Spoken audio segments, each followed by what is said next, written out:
Spoken English homework 14 note है had to के interrogative जुमले जिसे हम यस नो टाइप क्वेश्चन भी कहते हैं। उसका फार्मूला इस तरह से रहेगा did plus subject plus have to plus V1 plus O question mark.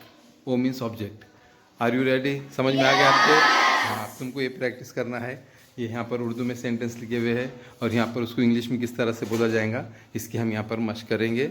यह है ग्रुप नंबर 1। आपको पहले उर्दू में बोलना है, आप लोग इंग्लिश में बोलेंगे, फिर आप लोग दूसरा सेंटेंस उर्दू में कहेंगे और आप लोग उर्दू इंग्लिश में कहेंगे। Now you start.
Very good, very nice. Legos.